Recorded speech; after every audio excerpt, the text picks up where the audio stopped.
오늘은 에베소서 2장 8절에서 10절 말씀을 통해서 인생의 본분이라는 제목으로 함께 말씀을 살펴보도록 하겠습니다. 어제는 추석 명절이었습니다. 우리는 추석과 설에 부모님이 계신 고향을 찾는 아름다운 전통, 풍습이 있습니다. 미국에 살던 때를 기억하면 미국에서도 추수감사절이 이와 비슷합니다. 1년 중 이날만은 부모님을 찾아 인사를 드리고 형제들과 1년 동안 수확한 그 준비한 것들을 먼저 하늘에 감사드리고 모든 식구들이 정성껏 준비한 그 음식을 함께 나누고 교제의 시간을 보냅니다. 이스라엘에게도 이와 같은 절기가 있었는데 바로 유월절이라고 생각합니다.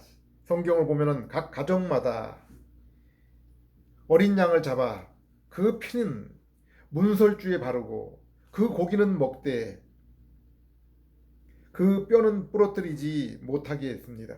그리고 누룩을 넣지 않은 빵과 쓴 나물을 곁들여서 함께 먹었습니다.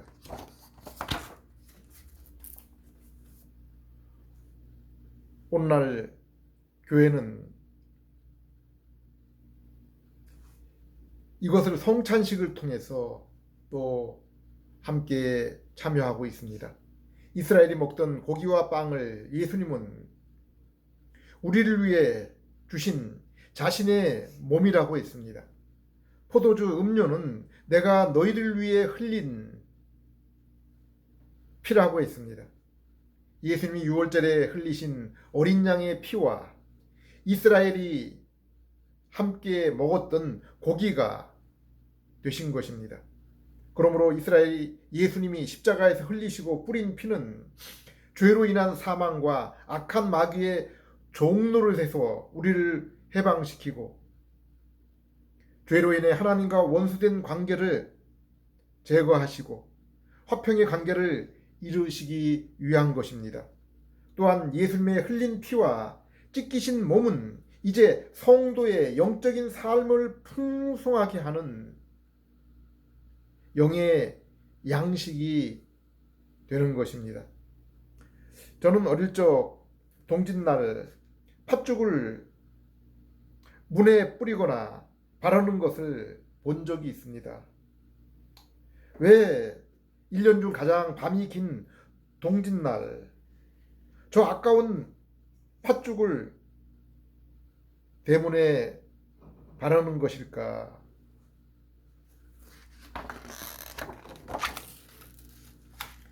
이것은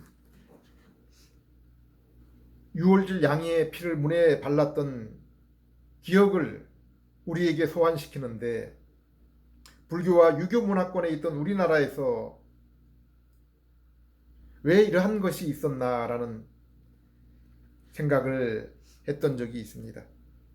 바울은 사도행전 17장에 철학과 종교의 도시 아테네에서 그들이 알지 못하는 신에게 드리는 그 예배의 모습을 보면서 30절에 하나님께서는 무지했던 시대에는 이러한 것들을 눈감아 주셨지만은 이제는 어디에서나 모든 사람에게 회개하라고 명하신다고 했습니다. 우리나라 개화 초창기에 미국의 선교사들이 들어와서 사람들에게 비누를 선물로 나누어 주었다고 합니다. 그런데 몇몇 사람이 그 비누의 용도를 제대로 모르고 먹는 음식인 줄 알고 먹었다가 배탈이 나서 고생했다는 그런 얘기를 들은 적도 있습니다. 우리가 사물, 어떤 물건에 대해서 무지하면 우리는 오늘날도 때때로 이러한 낭패를 당하게 됩니다. 그래서 물건을 사면은 먼저 그 물건의 용도를 설명하는 매뉴얼을 먼저 자세하게 살펴보아야 됩니다. 그러면 우리는 우리 자신에 대해서는 얼마나 알고 있습니까? 그 자신의 그 존재의 목적, 용도에 대해서 얼마나 알고 있습니까? 하나님 우리를 위해 존재하도록 한 이러한 사물, 피조물도 그 존재의 목적을 모르고 잘못 사용하면은 이처럼 낭패를 당하는데, 우리는 우리 자신이 이 땅에 존재하는 그 목적에 대해서, 그리고 그 용도에 대해서 얼마나 알고 있습니까? 성경의 전도서를 보면은 우리는 지혜의 대명사로 잘 알려진 저 솔로몬이 자신의 일평생을 통해서 배우고 경험한 후에 이렇게 말씀한 것을 알 수 있습니다. 전도서 12장 13절, 일의 결국을 다 들었으니 하나님을 경외하고 그의 명령들을 지킬지어다. 이것이 모든 사람의 본분, 존재의 목적이라고 했습니다. 물론 이것은 솔로몬이 경험하고 깨달았던 그러한 고백이지만은 그 깨달음 또한 선지자인 솔로몬에게 성령님이 주신 영감임이 분명합니다. 하나님을 경외하고 그 명령을 지킬지어다. 우리가 왜 하나님을 경외해? 곧 공경히 해야 됩니까? 그것은 우리가 하나님으로부터 나왔기 때문입니다. 우리가 바로 하나님의 그 형상을 입었기 때문입니다. 우리가 추석을 맞아 부모님이 살아계신데 그 살아계신 부모님의 집이 아니라 이웃집에 있는 부모님이나 다른 부모님을 찾아간다면 어떻게 되겠습니까? 왜 우리가 우리를 낳아주신, 길러주신 부모님을 사랑하고 형제와 교제를 즐거워합니까? 왜 우리가 부모님을 사랑하고 형제와의 교제를 즐거워합니까? 바로 한 부모로부터 나온 혈연 때문입니다. 그래서 우리는 부모님의 모습을 담고 형제 또한 그 한 부모님으로부터 나왔기 때문에 그 모습을 서로가 공유하고 있습니다. 그래서 태어날 때부터 부모님을 바라보고 한 밥상에서 함께 밥을 먹으며 같은 가치와 문화를 공유하고 살아온 것입니다. 우리가 서로 동지감을 가지고 또 서로 이토록 잘 알고 있기 때문에 그토록 그리워하며 만날 때 기뻐하는 것입니다. 이와 같이 모든 인간은 그러나 한 하나님으로부터 나온 한 혈육이요 가족입니다. 그래서 바울도 사도행전 17장에 이렇게 말씀했습니다.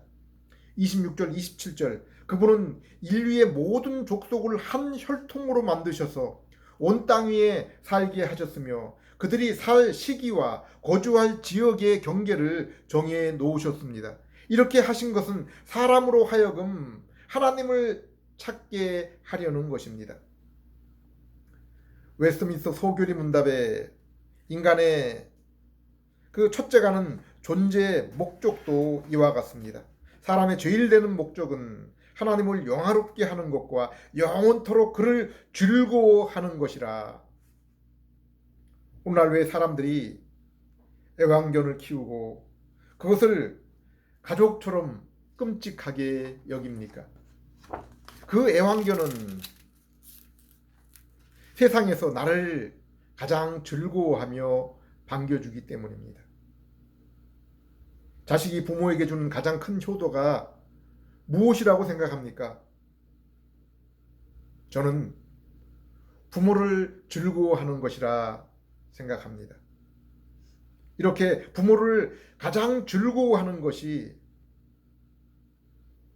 효도요, 참된 부모와 자녀와의 관계고, 또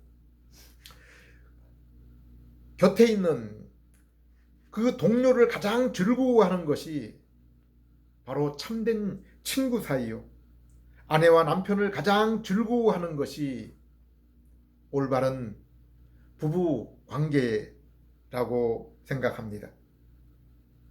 그리고 천국에서는 예수님 안에서 바로 이러한 참된 인격의 관계가 영원토록 지속이 되는 것입니다. 그래서 시편 73편 25절에 하늘에서는 주 외에 누가 내게 있으리요, 땅에서는 주밖에 나의 사모할 자가 없나이다 라고 고백하고 있는 것입니다. 시편 16장 3절에는 땅에 사는 성도에 관해서 말하면서 성도들은 존귀한 사람들이요, 나의 모든 기쁨이 저들에게 있습니다 라고 고백하고 있습니다. 요한일서 5장 1절에는 어떻게 말씀하고 있습니까? 예수께서 그리스도이심을 믿는 자마다 하나님께로서 난 자니, 또한 내신 이를 사랑하는 자마다 그에게서 난 자를 사랑하느니라. 우리가 하나님으로부터 나왔기 때문에 하나님을 사랑한다고 하면은 또 하나님으로부터 나온 또 다른 형제들도 사랑하게 된다라는 것입니다. 요한에서 4장 21절, 우리가 이 계명을 주께 받았나니 하나님을 사랑하는 자는 또한 그 형제를 사랑할지니라. 이렇게 우리가 이 땅에 그분의 모습으로 존재하게 한 하나님을 경외하고 그분의 명령을 따라 곧 형제를 사랑해야 됩니다. 그런데 우리가 경배할 분을, 만약에 경배해야 될 분을 알지 못한다고 하면은 마치 이웃집 다른 부모와 다른 곳에 있는 엉뚱한 부모를 섬기는 것처럼, 우리가 경배할 분을 알지 못한다고 하면은, 그래서 엉뚱한 곳에 경배를 한다고 하면은 어떻게 되겠습니까? 우리는 하나님을 경배할 때 우리의 경배의 대상이신 하나님을 알고, 그리고 그 모습을 바라보며 기뻐해야 됩니다. 이것을 위해 하나님이 우리에게 성경을 주신 것입니다. 성경은 우리가 경배해야 될 하나님이 누구신지, 그 하나님이 이 세상을 나를 어떻게 이끌어 오셨는지를 가르쳐주며, 또 인간이 누구며 하나님께서는 어떻게 살아가기를 원하는지를 가르쳐주는 유일한 책이 바로 성경입니다. 그러면 우리가 어떻게 하나님을 알고 만나고 그로 인해서 경배할 수 있습니까? 최초의 인간인 아담은 죄가 전혀 없던 아름다운 세상에, 그리고 지금처럼 오염되지 않은, 지금처럼 흠이 많은 그러한 상태가 아닌 죄 없는 그 아름다운 세상에서 하나님의 그 형상을 입고 창조되었습니다. 그리고 하나님이 아담과 그의 아내 하와가 거처하는 곳을 특별히 에덴에 만드시고 그곳에 하나님이 함께 하셨습니다. 얼마나 놀라운 일입니까? 스스로 존재하시고 만물을 창조하시고 유지하시는 하나님이 스스로 이제 자신의 몸을 낮추시고 에덴 동산에 사람과 교제하기 위해서 함께 하신 것입니다. 그리고 하늘과 땅 만물의 왕이요 주인이신 하나님이 최초의 인간인 그 아담에게 이제 하나님 대신에 땅과 피조물을 맡기시고 다스리게 하셨습니다. 그리고 아담의 후손을 땅에 충만하게 하셨습니다. 또한 하나님이 거하시고 인간을 만나주시는 그 동산을, 에덴 동산을 관리하도록 하셨습니다.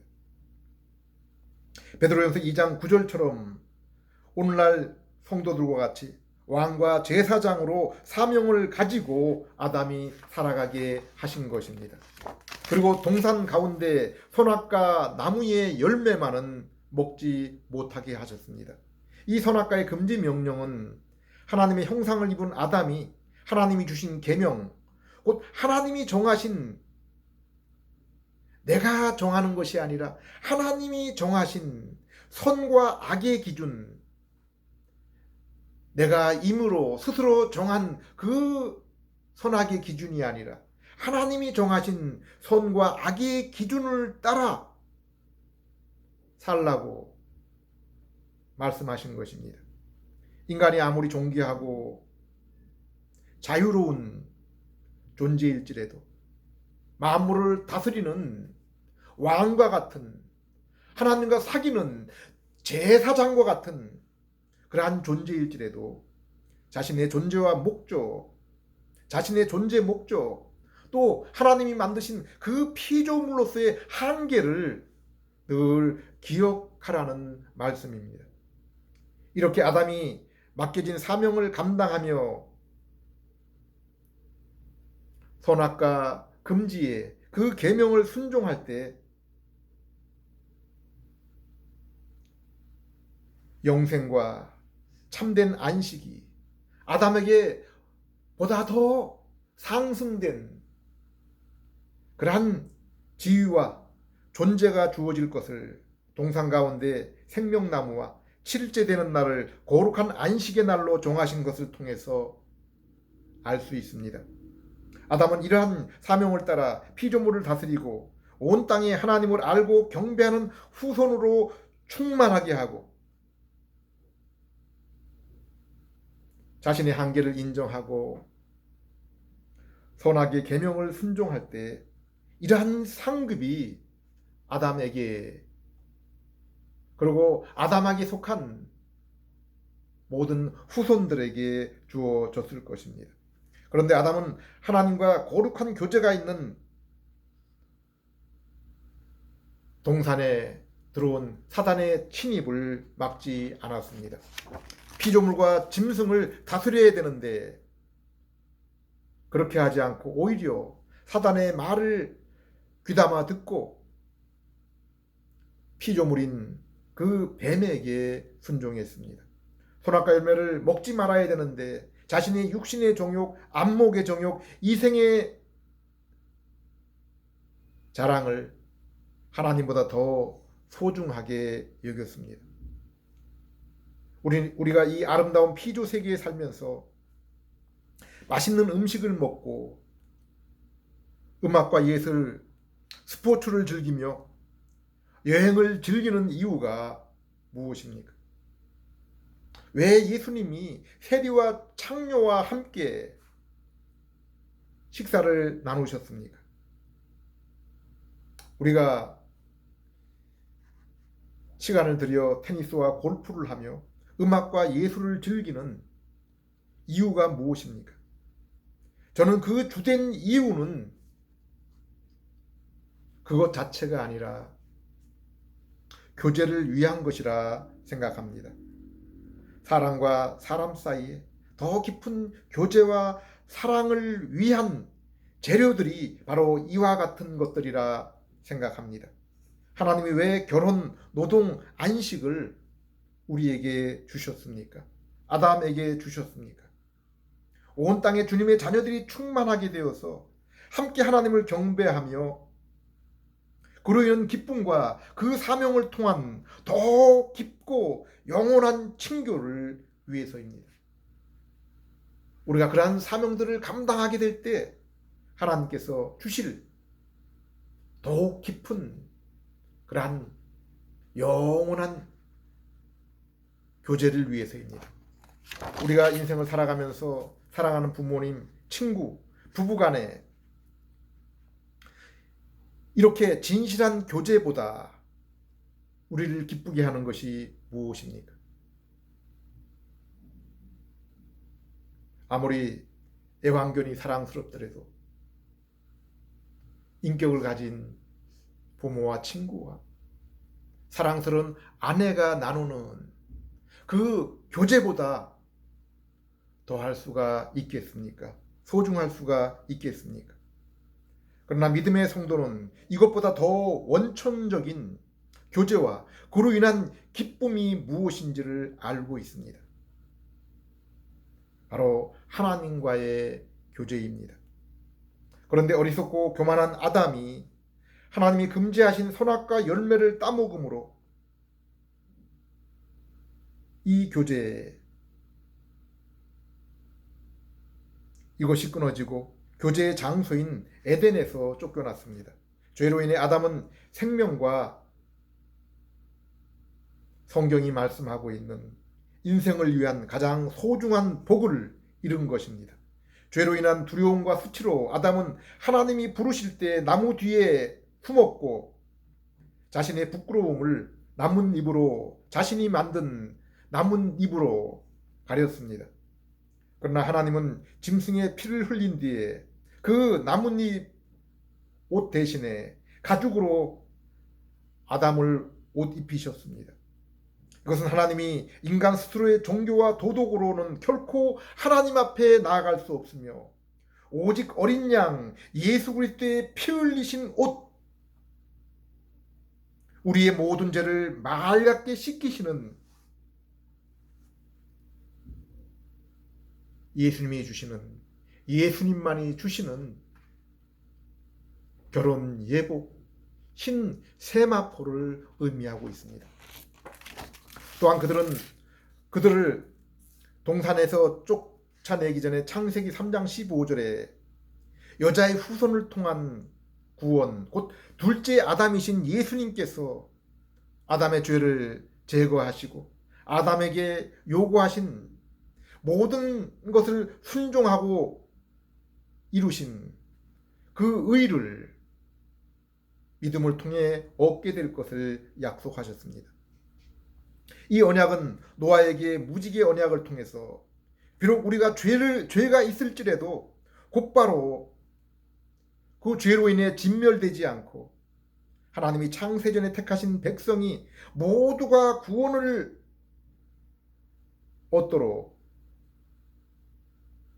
이 언약을 이루실 예수님이 오셔서 그것을 이루시고 다시 오셔서 그 모든 백성을 천국으로 인도할 때까지 그 죄의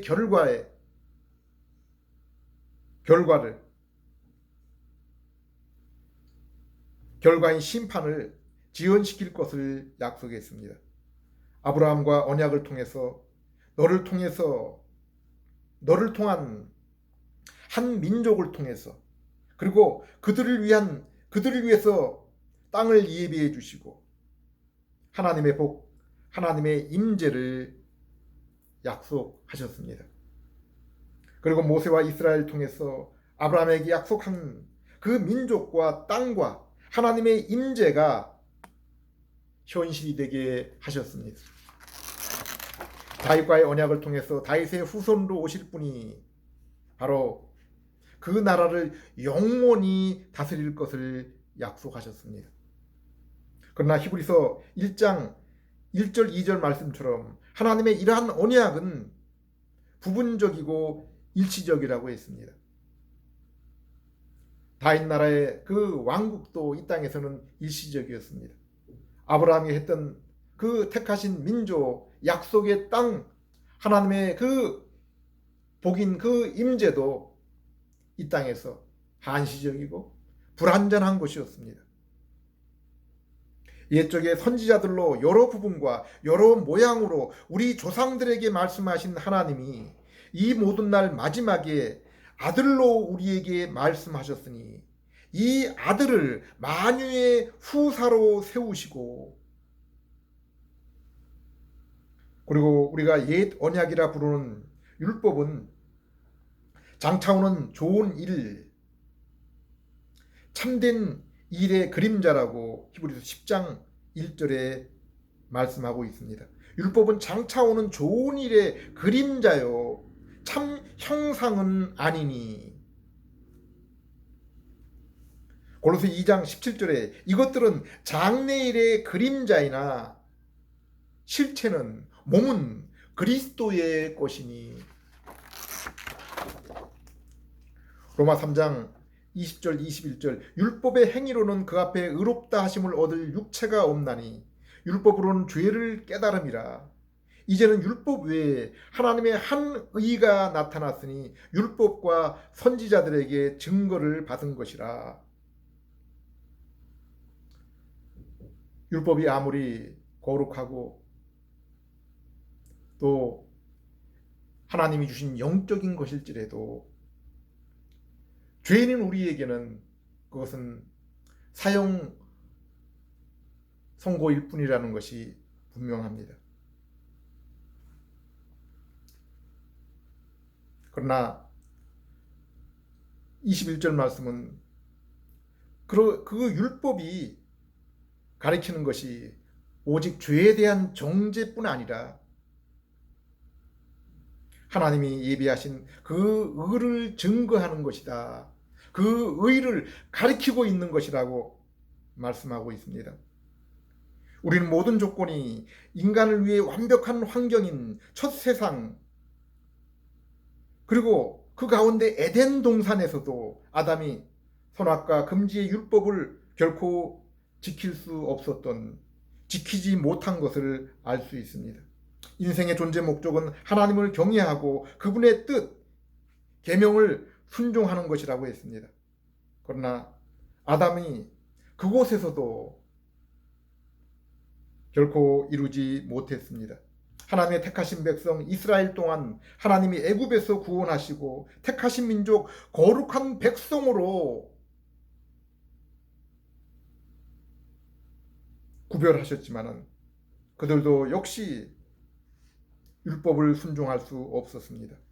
또한 하나님으로부터 직접 언약을 맺은 노아, 아브라함, 다윗조차도 하나님 앞에 커다란 범죄로 수치를 당한 것을 우리는 성경을 통해서 알 수 있습니다. 그러므로 아담을 비롯한 모든 하나님과 언약의 당사자가 가르치신 분은 오직 예수 그리스도입니다. 히브리서 1장 1절 2절은 바로 이것을 말씀하고 있습니다. 그러므로 예수님만이 참된 아담, 곧 둘째 아담이요 참된 이스라엘, 그리고 참된 다윗의 후손이요 율법이 가르친 그 의, 참 어린 양, 참 대제사장, 참된 성전인 것입니다.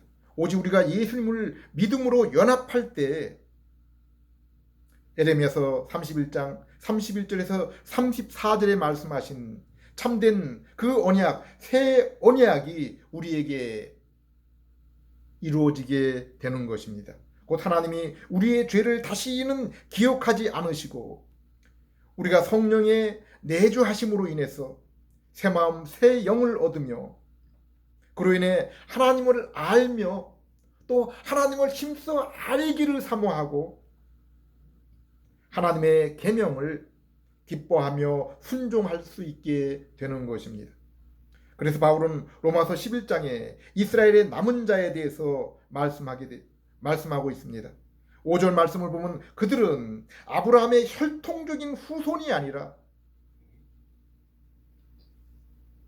아브라함의 그 많은 혈통적인 후손이 시내산에 주신 그 옛 언약을 순종하지 못하고 약속의 땅에 들어가지 못했습니다.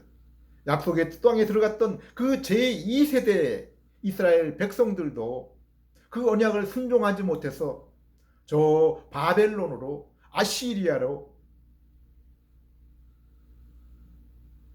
포로가 되어 쫓겨났습니다. 5절의 말씀 보면 그들은 아브라함의 이와 같은 혈통적인 후손이 아니라 하나님의 은혜로 선택된 믿음으로 된 그 이스라엘의 남은 자 영적인 후손을 말씀하고 있는 것입니다. 그들만이 신명기 6장 6절, 신명기 30장 6절의 말씀처럼 하나님의 말씀 곧 율법을 들을 때 장차 오셔서 우리 죄를 위해 피 흘리실 어린 양 예수님을 믿고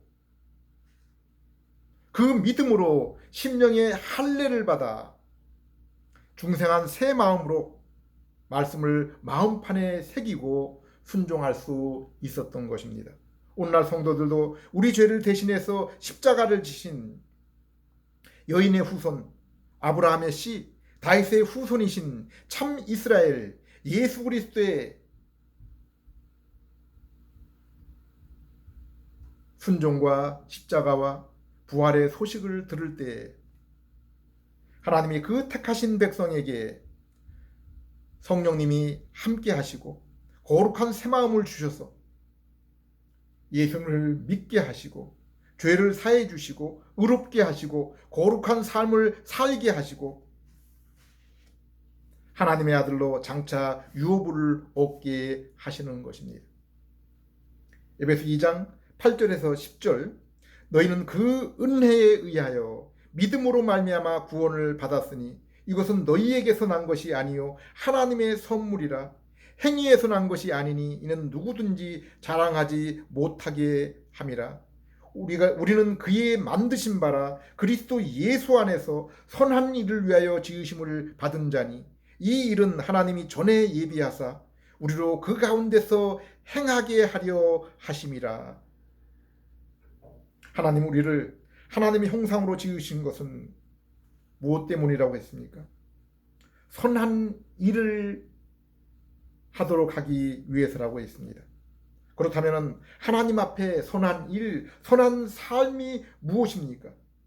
미가서 6장 8절에서는 공의를 행하며 인자를 사랑하며 겸손히 하나님과 동행하는 것이다 라고 말씀하고 있습니다.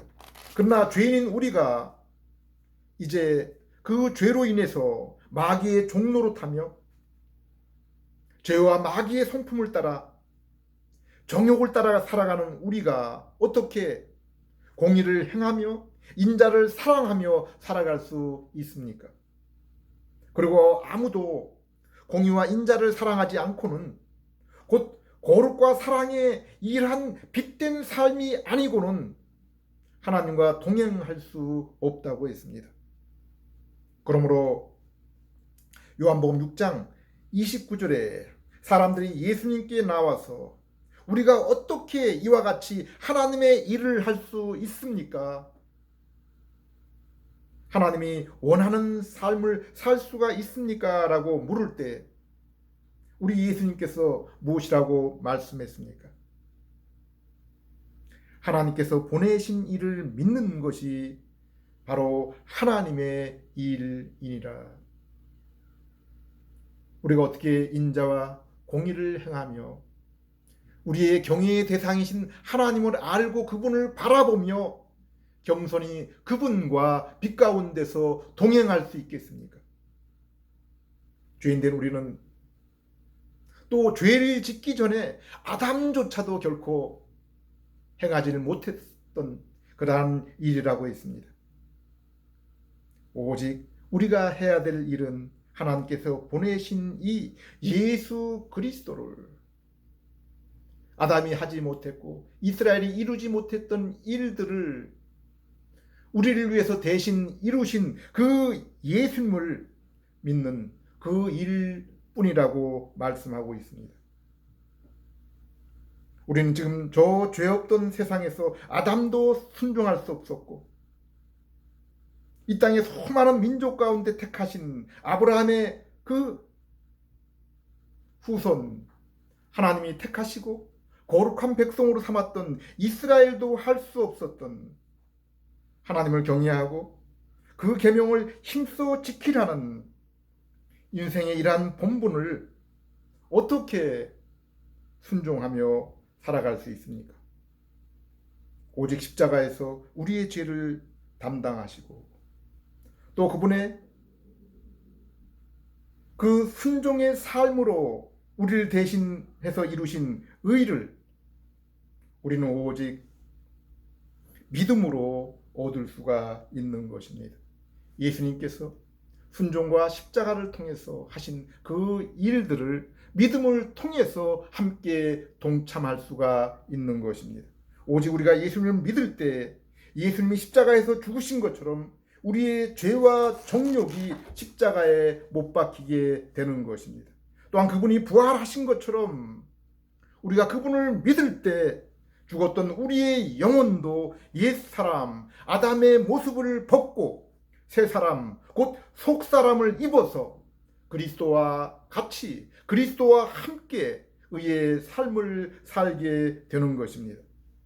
이런 곧 선한 일은 하나님이 전에 예비하시고 그리스도 안에서 성취하셔서 이제 믿음으로 새롭게 된 우리 안에서 하나님이 먼저 일하시고 행하시고 우리로 하여금 이루게 하시는 것입니다. 빌립보 2장 13절 너희 안에서 행하시는 이는 하나님이시니 너희 안에서 너희보다 먼저 그리고 미리 행하시는 이는 하나님이시니 자기의 기쁘신 뜻을 위하여 너희로 소원을 두고 행하게 하시나니 우리가 선한 일을 할 수 있도록 하나님께서 먼저 우리에게 찾아오시고 그 모든 일들을 예비하시고 지식과 또 성품과 능력을 주시고 우리에게 그 일들을 하도록 부탁하신 것입니다. 하나님은 이처럼 우리가 예수 그리스도를 믿을 때 하나님의 뜻, 곧 하나님을 경외하며 선한 일, 곧 공의를 행하고 인자를 베푸는 일을 이루도록 지식과 성품과 능력을 주신 것입니다. 그리고 우리가 날마다 이 일을 더욱 풍성히 이루도록 영의 양식인 말씀을 공급하고 계시는 것입니다. 이제 믿음으로 갓 태어난 우리들에게 갓난아이처럼 신령한 젖을 사모하라라고 부탁하고 있는 것입니다.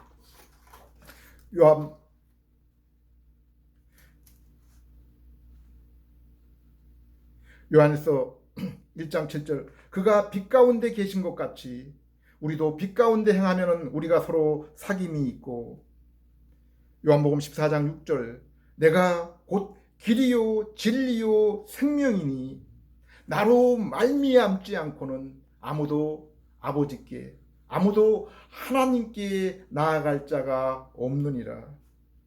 죄로 하나님과 교제가 끊기고 영적으로 죽은 우리에게 자신의 십자가로 새 언약을 이루신 예수를 믿음으로 죽었던 우리가 하나님과의 그 관계에서 죽었던 우리가 생명을 얻고 길이요 진리이신 예수님의 인도로 하나님께 나아가며 하나님과의 이 신령하고 고상한 교제로 인해서 더욱 선한 일에 풍성한 삶을 살아가시는 그러한 저와 여러분 되시기를 부탁을 드립니다. 기도드리겠습니다. 하나님 아버지, 이 시간 인생의 본분이 하나님을 경외하며 계명을 지키는 것임을 다시 한번 들었습니다. 죄로 인해 하나님 대신 마귀의 종으로 살며 빛 대신에 어둠, 공의와 자비와 거룩 대신에 불의와 미움과 음란과 더러움 가운데 살았던 저희가 어떻게 하나님을 경외하며 빛 가운데 거룩하게 인생의 본분을 다할 수 있겠습니까? 오직 저희의 죄를 대신 지시고 순종의 삶으로 의를 이루신 예수님을 믿음으로 저희도 죄에 대해 죽고 의에 대해 살아서 거룩한 주님과 동행하게 해 주시옵소서. 그리하여 주님과 나눈 이 사랑의 친교로 형제와 이웃도 진실로 사랑하며 사랑의 교제를 나누고 그리고 어두운 세상에 수많은 영혼들에게 비추는 저희들 될 수 있게 해 주시옵소서. 예수님 이름으로 기도드립니다.